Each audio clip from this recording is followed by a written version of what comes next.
Ok, Oli, vamos a revisar la psicología como ciencia para el parcial. Ok, lo primero que tenemos que tener pendiente es que en este repaso vamos a tocar muchísimo el término nociología. Nociología es la forma que tenemos de obtener el conocimiento y desde donde explicamos todos los eventos de nuestra vida, básicamente. Y a lo largo de la historia, la nociología general del mundo ha cambiado poco a poco. Por eso es que esto va a ser como una línea del tiempo, revisando filosofía, la teología también, la ciencia, cuando la psicología fue una ciencia y bueno, todo eso, cómo llegó la psicología a ser una ciencia. Ok, básicamente todo empieza desde la antigua Grecia con una nociología que se trata de la noción filosófica. La filosofía trata de reflexiones sobre el mundo y el ser humano, ¿ok? Cuando ya nos dicen la palabra reflexiones, ya nosotros vemos que eso se relaciona con la psicología, y es que precisamente la psicología está dentro de la filosofía, es un pequeño componente de la filosofía.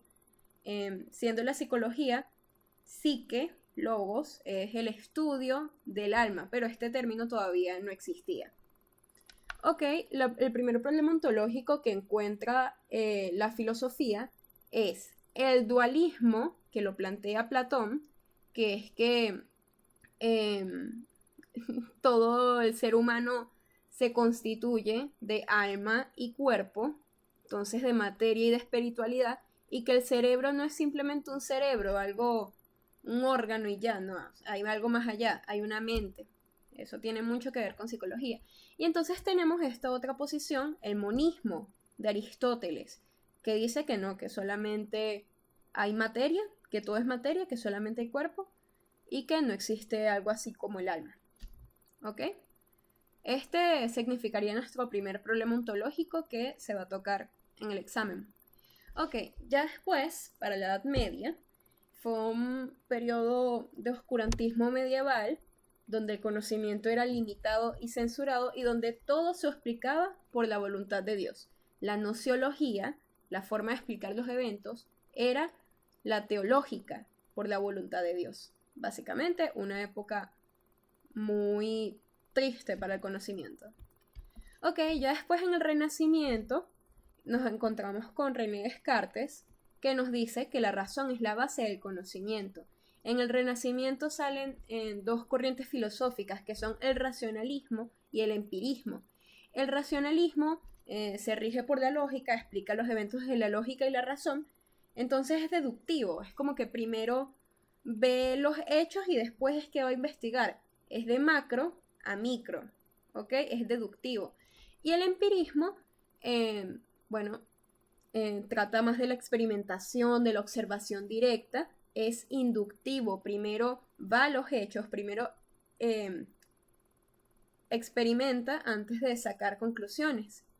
La ciencia se forma del racionalismo y el empirismo, tiene componentes del racionalismo y el empirismo, porque sin embargo la ciencia es bastante empirista, le gusta la experimentación y todo eso. Bueno, ellos necesitan saber cuándo dejar de buscar datos, por eso necesitan la lógica también para construir una teoría.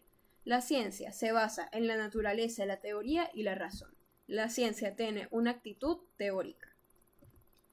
Ok, la ciencia utiliza el método científico que al principio se basaba de la observación empírica, formular teorías y arrojar proposiciones confirmables. Estas proposiciones confirmables, si resultan positivas, si resultan verdaderas, van a ser algo positivo para la teoría, pues la van a reforzar. Y si no, bueno, la teoría pierde fuerza y hasta se abandona. La ciencia asume el determinismo. El determinismo es la corriente filosófica que explica que cuando pasa un evento nada más podría pasar. ¿Qué pasa? Que la ciencia busca y elabora leyes causales y correlacionales detrás de ese evento. La ciencia busca las condiciones de ese evento. Entonces, bueno, estos tres componentes constituyen el punto de vista tradicional de la ciencia. El punto de vista tradicional de la ciencia fue criticado por Karl Popper.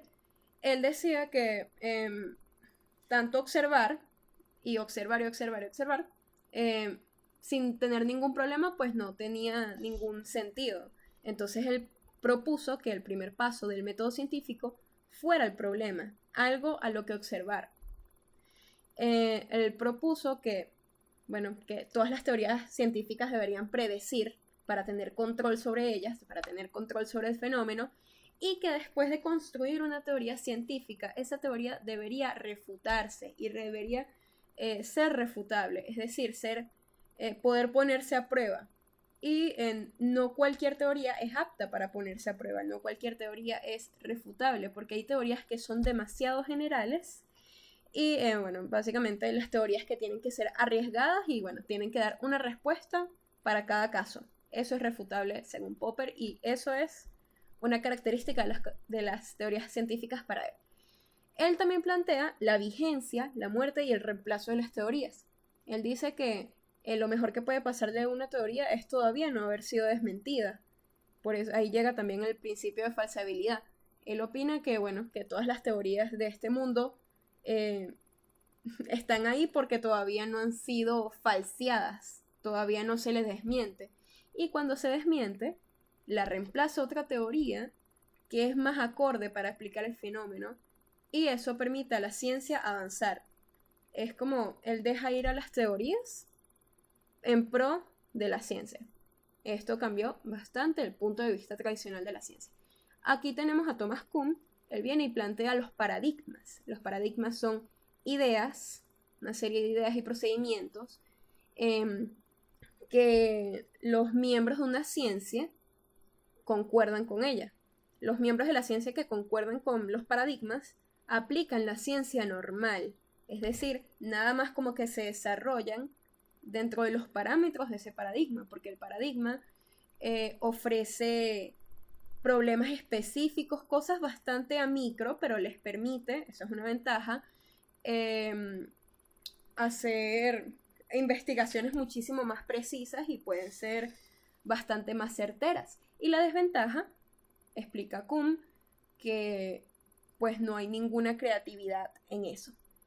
Él viene y plantea el ciclo de vida de los paradigmas. Los paradigmas, primero hay un paradigma establecido dentro de una ciencia y después ese paradigma empieza a flaquear y se produce una etapa preparadigmática, que es que otras corrientes teóricas están luchando constantemente para convertirse en el nuevo paradigma. Cuando pasa este nuevo paradigma es la etapa revolucionaria.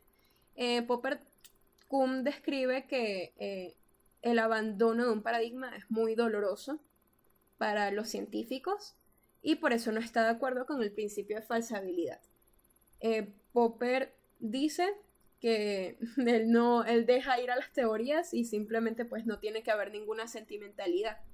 Lo que plantea Thomas Kuhn de la sentimentalidad al principio puede sonar muy dramático, pero es verdad, en la vida nos regimos por paradigmas y al final podemos decir que el paradigma de la edad moderna fue la ciencia. ¿Ok? Esto cambió el método científico para siempre. Tenemos aquí los elementos del método científico, así ya bastante actual. Tenemos los problemas y las preguntas que vienen dadas por la intuición. Aquí se ve el efecto de Popper. Después de nosotros hacernos esa pregunta que se convierte en un problema, vamos a los hechos mediante la observación y la experimentación. Los constructos, desarrollamos constructos, que es desarrollamos definiciones claras y operacionales que todos podamos entender. Después se forman leyes, hay que encontrar la legalidad en los eventos, hay que encontrar las causas y las relaciones. Después tenemos las hipótesis, que es una teoría que también viene de la intuición. Es una preteoría, realmente. Tenemos luego los postulados, que es las ideas que propone esa teoría. Y después tenemos finalmente nuestra teoría. Nuestra teoría es lo que proponemos para resolver el fenómeno, puede convertirse en el paradigma y si se convierte en el paradigma va a guiar las investigaciones futuras. Lo que hablábamos, creo que en estadística, era que había algunas investigaciones que son exploratorias, es decir, que no parten de ninguna teoría. Todo lo que investiguen va a ser novedoso. Y investigaciones confirmatorias, es decir, que parten de una hipótesis de partida, es decir, tienen una teoría que los respalda, pero ya salió otra pregunta. Ok, las características de lo científico. El enfoque general de la ciencia es empirista y experimental. Un científico debe tener una actitud escéptica y bastante crítica. Él no cree hasta ver, básicamente. Él dice ver para creer. Tenemos la observación debe ser sistemática, controlada, debe tener control de variables. Aquí entran las variables independientes, que son las variables que el investigador puede manipular, las variables dependientes, que es donde el investigador es una referencia medible del efecto. El investigador puede medir estas variables para descubrir el efecto. El efecto va a ser la variable mediadora. ¿Ok? Tenemos aquí el informe de una teoría científica, debe ser imparcial, objetivo, y la medición debe ser totalmente válida, que mida lo que tenga que medir. Para estos apartados existe un método que se llama el acuerdo entre observadores, que consiste en que haya varios observadores que experimenten un fenómeno y después se pongan de acuerdo para conceptualizar lo que vieron. Algo así, eso significa. Tenemos los conceptos. Los conceptos deben ser constructos, definiciones claras y operacionales. Algo que podemos entender todos porque al final una finalidad de la ciencia es ser divulgatoria. Tenemos los instrumentos. Los instrumentos que usa la ciencia son los que tengan el menor margen de error, los más precisos, los más válidos. Y tenemos la hipótesis finalmente. La hipótesis debe ser comprobable y refutable. La hipótesis debe tener definiciones claras y operacionales. Aquí ya hablamos otra vez de los constructos. Debe ser respaldada por la ciencia, que no puede sacar cosas de otra nociología que no sea la ciencia. Y no debe ser redundante, debe de verdad explicar las cosas de una manera novedosa. Este es un filtro que también podemos ver aquí también bastante la influencia de Popper. El filtro para que una teoría sea refutable. La teoría debe ser lógica, debe tener consistencia. La teoría debe ser precisa, que tenga un margen de error estrecho, debe ser bastante específica. Y la teoría debe ser parsimoniosa, que es el fenómeno explicado de la manera más simple posible sin complicarse mucho. Ok, tenemos los objetivos del método científico. El método científico busca describir el fenómeno y puede describirlo desde varios puntos de vista. Aquí nos encontramos otros problemas epistemológicos del método a cómo vamos a llegar al fenómeno. Tenemos el nomotético y el ideográfico. El nomotético significa una descripción bastante general del fenómeno y el ideográfico significa una descripción particular del fenómeno. También podemos partir de si nuestra descripción es cuantitativa, es decir, que trata números, trata valores numéricos, o es cualitativa, si trata cualidades. Estas serían unas controversias epistemológicas a las que se enfrenta la ciencia. Ok, tenemos la explicación. La explicación, para que haya una explicación, tenemos que explicar redundantemente la covariación entre los eventos. Los eventos, la causa y el efecto deben ir juntas. Si una varía, la otra también varía. Debe haber una relación temporal, que vamos a decir que la causa haya pasado antes que el efecto, porque eso es lo que de verdad nos va a demostrar su relación causa-efecto.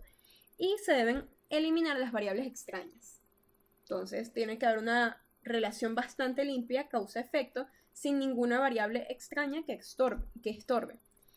Y también tenemos otra controversia, creo que esta vez es ontológica, de los niveles molecular o molar. Ya una vez tengamos nuestra explicación puede ser molecular, o sea, niveles muy chiquitos que nos expliquen más que todos los elementos, o molar, que nos expliquen algo, un concepto general. Este también es otra controversia de la ciencia. Tenemos la predicción. La predicción puede ser inductiva o deductiva. Ya nosotros hablamos de que era inductivo y que era deductivo. Inductivo era que iba de una vez a la experimentación y deductivo es que iba de los hechos y después es que iba a la experimentación. El deductivo viene del racionalismo, también del sentido común, y tenemos el inductivo que viene del empirismo. Ok, tenemos el control, un método científico, una teoría científica debe controlar y debe encontrar leyes causales. Y un método científico, el método científico, debe servir para aplicar. Tiene que tener una validez interna o externa. Ok, tenemos que seguir. Ok, ya vemos la Edad Moderna, el siglo XVIII. Básicamente lo anterior había sido como explicando en general los elementos de la ciencia y todo esto, y entonces ahora vamos a proceder a explicar cómo la psicología se convirtió en una ciencia. Ok, Christian Wolff acuñó por primera vez el término psicología. La describió como la ciencia que estudia la mente. Esto viene de psique y logos, los que estábamos hablando al principio. ¿Ok? Él separaba la psicología empírica y racional y utilizaba el método de la introspección. Tenemos a Kant, que dice que la psicología no puede ser una ciencia. Él desaprobó la psicología empírica y racional y dijo que no puede ser una ciencia, que no hay manera de que sea una ciencia porque no es cuantificable, porque la introspección no le servía a él y porque el estudio era privado y subjetivo, o sea, nada que ver con la ciencia. Básicamente, con el término de no es cuantificable vino Herbart y propuso medir la intensidad de los procesos mentales. Con el componente de la introspección vino Fries y dijo que en todo hay subjetividad, incluso en las teorías científicas. En todo hay subjetividad y es muy difícil hacer algo objetivo porque al final somos humanos y todos tenemos sentimientos. Y después vino Benecke y propuso una psicología experimental con control de variables. Al final todo esto fue para desacreditar verbalmente a Kant, pero todavía no lo lograron refutar porque no había como ningún hecho. El hecho viene ahorita. Ok, así comenzó la lucha de la psicología por convertirse en una ciencia. El interés de la psicología durante la Edad Moderna fue considerarse una ciencia. Ahora tenemos el contexto científico y también el contexto médico-fisiológico, porque nos hablan un poco de la fisiología sensorial. Johannes Müller, él viene y narra la ley de la energía específica de los nervios. Yo definiría eso un poco como los 5 sentidos. Y Helmholtz amplió esa teoría diciendo que habían ciertos receptores especializados para captar estímulos. 5 sentidos, pues básicamente. Esto marcó una relación entre la psicología y la estimulación externa y cómo nosotros veníamos y interpretábamos los estímulos externos mediante los sentidos. Tenemos después la psicofísica, que es algo medio complicado. Básicamente, este señor que se llama Weber, él probó en su piel varias magnitudes, varias como agujas también, para ver si podía sentir cada uno de los filos de las agujas. Cuando empezó a pegar cada vez las agujas, pues sentía como que si nada más fuera un solo pinchazo. Y esto nos dice que hay un umbral absoluto y un umbral diferencial, que después describe Fechner en su ley de Weber. Esto básicamente nos dice que la percepción de las magnitudes físicas es subjetiva, depende de nuestro umbral. Podemos hablar del umbral del dolor también. Tenemos la cronometría mental, que Helmholtz y Donders narran los tiempos de reacción, los tiempos de elección, los tiempos de reacción de discriminación. Y bueno, todos esos procesos medio difíciles de entender. Y bueno, todo esto logró la cuantificación de los procesos mentales, porque bueno, nos hablan de tiempos de reacción, básicamente. Esto logró una relación psicológica con el sustrato fisiológico, con lo que está en nuestro cuerpo, mediante los informes objetivos, la experimentación sistemática y la medición válida. Entonces ya aquí en la psicología empezaba a ser bastante ciencia. Pero lo que constituiría y consagraría a la psicología como una ciencia sería el laboratorio de Wilhelm Wundt, que fue el primer laboratorio de psicología en Leipzig, Alemania, en 1875. La psicología quedó institucionalizada como una actividad organizada y autoconsciente de una comunidad de científicos, esto es decir, que es una ciencia. Esto consagró y marcó la nueva psicología, que iba a ser la psicología experimental, su estatuto como ciencia. En su laboratorio, Wilhelm Wundt utilizó métodos fisiológicos, analizó y midió las sensaciones, experimentó con la memoria, la atención y la asociación de ideas, implementó la sustracción a los tiempos de reacción y otros procesos mentales, y midió la velocidad de las asociaciones. La psicología tiene un largo pasado y una breve historia, dice Ebbinghaus. Esto es repasando todo lo que la psicología ha estado presente en la filosofía y cómo ahora es una ciencia, y es muy nueva como ciencia. El laboratorio de Wilhelm Wundt logró la cuantificación de los procesos mentales mediante la experiencia consciente y el método introspectivo. El método introspectivo de Wundt consistía en un observador y un experimentador. El observador tenía que estar en un completo control y en una completa conciencia para narrar las sensaciones que iba sintiendo. Y el experimentador estaba como nada más ahí para anotar lo que iba viendo, por supuesto, y para medir algunas condiciones. Pero el principal era el observador. Esto constituyó el voluntarismo alemán por puros psicólogos alemanes, puros experimentadores alemanes. Tenemos el tambor de la memoria de Müller, tenemos la curva del olvido de Ebbinghaus, que después fue graficada estadísticamente, gracias a los métodos estadísticos de Galton, diagramas de dispersión, y tenemos la atención selectiva de Wundt. Todo esto constituyó, vamos a decir, la primera corriente, la primera escuela psicológica, el voluntarismo. Después, gente de Estados Unidos fue a formarse en psicología para Alemania y trajo la psicología a Estados Unidos. Llevó la psicología a Estados Unidos. En 1883, G. Stanley Hall funda el primer laboratorio de psicología en Estados Unidos. La psicología se vuelve una disciplina universitaria en Estados Unidos y se funda, también el mismo G. Stanley Hall, la American Psychology Association, ¿okay? La Asociación Americana de los Psicólogos. La psicología en Estados Unidos tiene ciertas diferencias con la psicología alemana porque el contexto no es el mismo. En la psicología estadounidense existe un enfoque muy grande en la teoría evolutiva y bueno, cómo la psicología afecta en ella, pero es algo que Alemania no tenía. Y tenemos aquí que el experimentador ahora es el dominante, es decir, que el observador pues ya de verdad como que no tiene mucho rol más que ser controlado. El experimentador es el que controla todo. Básicamente por eso tenemos esta imagen aquí de las ratas y el señor observando y experimentando con todo, sondeando todas las condiciones.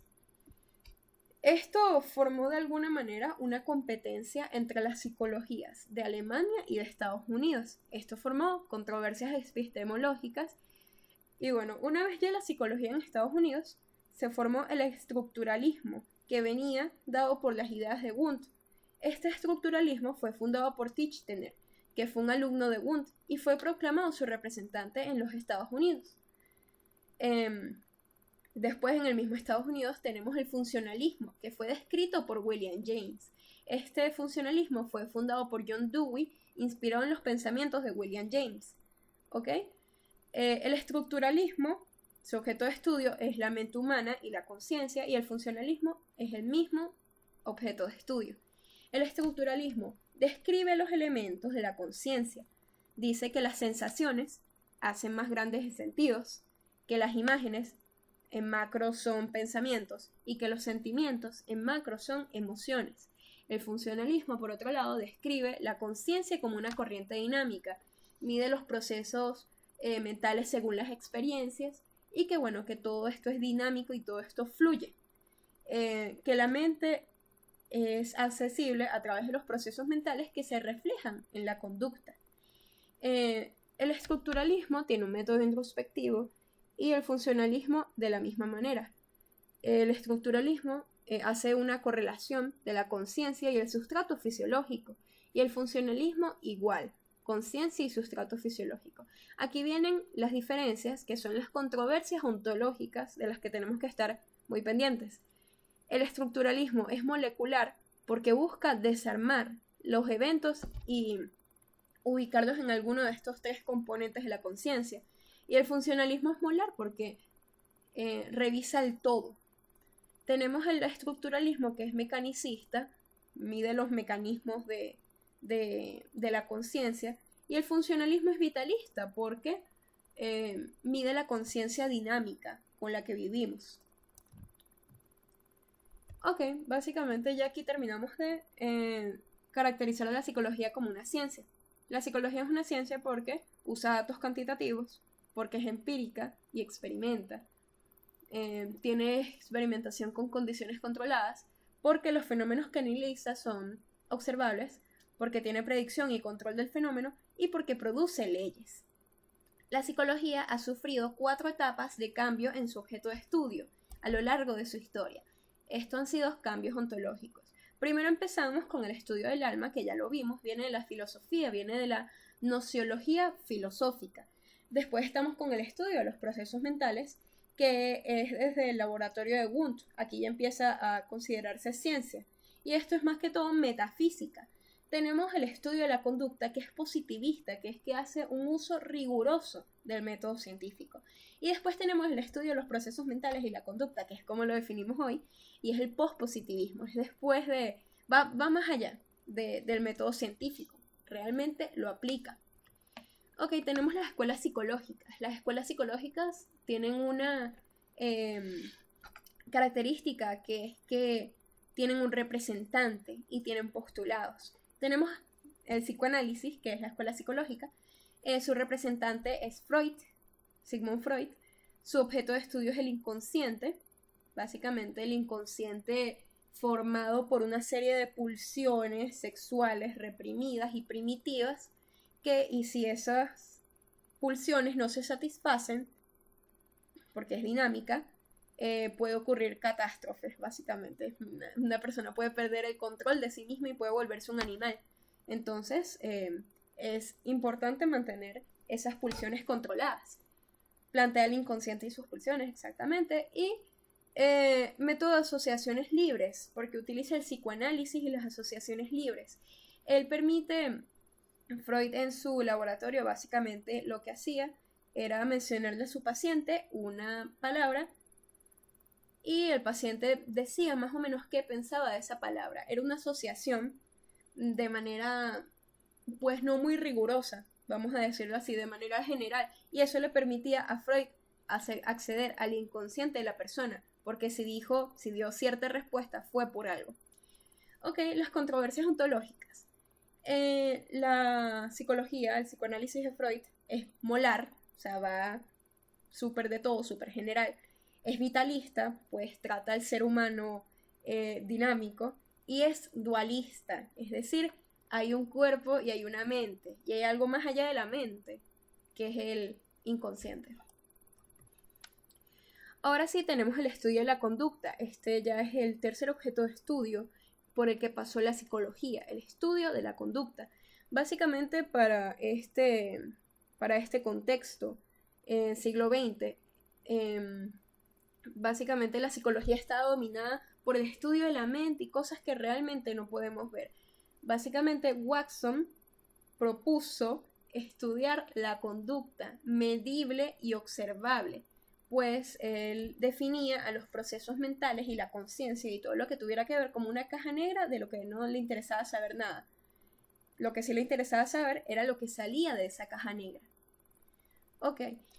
Su método es la observación experimental medible y cuantificable de la conducta. Él hacía sus experimentos en un laboratorio. Ok. Él básicamente utilizaba el condicionamiento clásico de Pavlov, que nos hablaba de estímulo-respuesta, y bueno, básicamente las asociaciones que se podían hacer a ese estímulo para provocar una respuesta. Esto tiene mucho que ver con el entrenamiento. Él plantea la conducta como respuesta al ambiente, estímulo-respuesta, y él plantea también que un niño, un infante, es una tabula rasa y que él podía hacer lo que quisiera con los niños, porque él pudiera convertir a un niño en un doctor, en un vagabundo, en un astronauta, lo que sea, porque los niños no vienen como con ningún código genético. Básicamente es lo que está diciendo, con nada predestinado. Todo lo forma el ambiente. Ok. Él se equivocó ahí porque en su vida personal fue muy difícil para él, pero bueno, en fin. Él tiene un correlato, el conductismo tiene un correlato con la conducta y el ambiente. La conducta está marcada por el ambiente según el conductismo. El conductismo es molecular, es mecanicista y es monista. Solo considera la materia, lo observable. Después tenemos aquí la psicología de la Gestalt. La psicología de la Gestalt nace en Alemania como una respuesta al conductismo, más bien una respuesta en contra del conductismo, porque ya vimos que el conductismo ve a los seres humanos incluso como objetos y los compara con animales, no los ve como seres sensibles, a los animales tampoco, los ve simplemente como seres pasivos, que simplemente reaccionan a sus estímulos. La psicología Gestalt no está de acuerdo con esto y su objeto de estudio es la experiencia de los procesos mentales del sujeto y cómo él ve y percibe. En la psicología Gestalt, el sujeto es activo. Su método es la introspección ingenua. Básicamente preguntar ¿qué ves aquí? Como se ve en estos ejemplos. ¿Qué ves aquí? ¿Qué ves primero? ¿Ves las dos personas? ¿Ves esta copa? ¿O qué es lo que ves? Eso se usa mucho.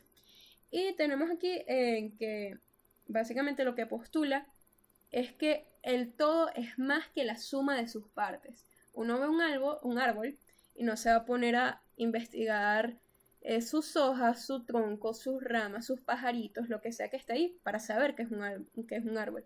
Ya el ser humano ya sabe que ese es un árbol y que lo entiende como tal. La psicología de la Gestalt lo que hace es entender la percepción de los humanos.